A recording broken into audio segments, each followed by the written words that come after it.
कि जब सोफे पर बैठकर ठंडी ठंडी एसी हवा में कॉफ़ी पीते पीते चाय की चुस्की लगाते लगाते भगवान का दर्शन हो सकता है, तो काय के लिए शरीर तोड़ो। योग, ये योग का युग नहीं है, ये भोग का युग है। और भोगी अगर योगी बनने का प्रयत्न करेगा तो रोगी हो जाएगा। ये जो पूज्य बाबा जी कराते हैं, ये योग व्यायाम है, ये शारीरिक वर्जिश है। ये योग वो नहीं है जो ईश्वर से मिलाता है, ये शरीर को स्वस्थ रखने की विधि है। तो ये तो व्यायाम करना ही चाहिए, इसमें तो कोई दो मत नहीं। लेकिन योग मुश्किल पड़ता है। आंख बंद करके बैठिए, भगवान को कोशिश करिए याद आए। भगवान तो नहीं याद आते। 20 साल पहले किसी ने गाली दे दी थी, वो याद आने लगती है। बुरी बुरी बातें याद आने लगती हैं। तो ये मौसम का ही नहीं है। जैसे हर मौसम के कपड़े अलग प्रकार के होते हैं, जैसे हर मौसम का भोजन अलग प्रकार का होता है, ऐसे हर मौसम का भजन पूजा पाठ भी अलग प्रकार का होता है। एकल कालन साधन दूजा, योग नहीं, बीमार हो जाओगे। यज्ञ करना और कठिन है। संस्कृत के मंत्र उच्चारण नहीं आता, संस्कृत का अध्ययन भी नहीं है, विधि विधान नहीं आता।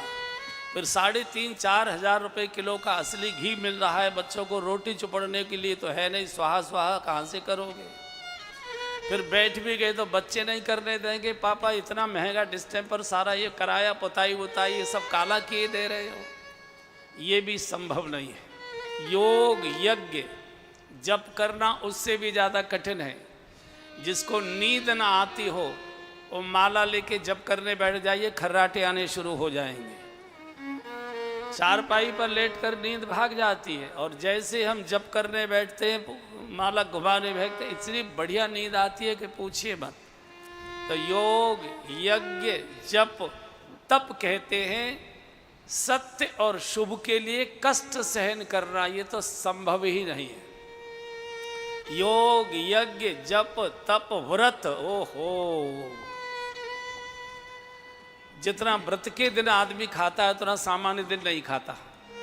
सवेरे से शाम 3 दिन पहले तो खाने की तैयारी, ये खरीद के लाओ, ये खरीद के लाओ, व्रत है व्रत है व्रत है व्रत है। और दिन भर खाता है आदमी। इधर से आएगा केला खा लेगा, इधर से आएगा अमरूद खा लेगा, इधर से आएगा ज़रा चाय बना लाओ, इधर से आएगा तो जरा ये मखाने सेक लाओ, थोड़े से फल काट दो, थोड़ी सी कॉफ़ी बना दो। और मुझे तो ऐसा लगता है, मेरी बात पर निश्चित रूप से कुछ लोग नाराज़ हो जाएंगे, चलो कोई बात नहीं है, चटोरा लोग ही व्रत ज़्यादा करते हैं। रोटी खाते खाते ऊब हो गई, चलो व्रत है, मीठे पराठे बनाओ, बढ़िया मखाने की खीर बनाओ, ये बनाओ। तो व्रत कहते शुभ संकल्प को पूरा करना। और व्रत वाले दिन ही भगवान के पास बैठने की फुर्सत नहीं। माताओं को तो होती नहीं, कढ़ैया से फुर्सत मिले तब तो भगवान के पास बैठे। तो योग यज्ञ जप तप व्रत पूजा, क्षमा करें मुझे, जितने बड़े घर हैं, जैसे उन्होंने सब काम के लिए कर्मचारी रखे हुए हैं, भगवान की पूजा के लिए भी कर्मचारी रखा हुआ है। और उसको आप ही के घर की पूजा नहीं करनी, उसको भी 10 घर निपटाने हैं जाकर, उसकी सर्विस 10 घरों में है, तो क्या पूजा करेगा? बालक आपने पैदा किया और गोद में खिलाने के लिए आपने आया को रख लिया, आपको फुर्सत भी नहीं है कि अपने छोटे बच्चों को गोद में खिलाएं।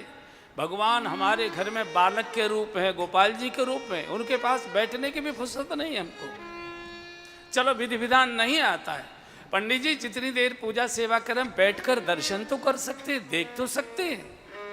तो चूंकि ऋषि त्रिकालदर्शी हुआ करते थे, तुम त्रिकालदर्शी मुनिनाथा, तब कहा कि ये सब छोड़ दीजिए।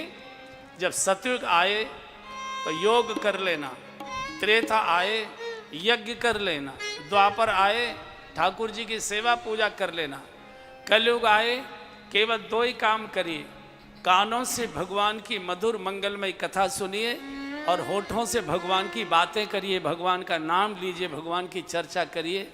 कलयुग में यही 2 साधनें पार करने की, और तीसरा कोई साधन नहीं, फिर गा लीजिए।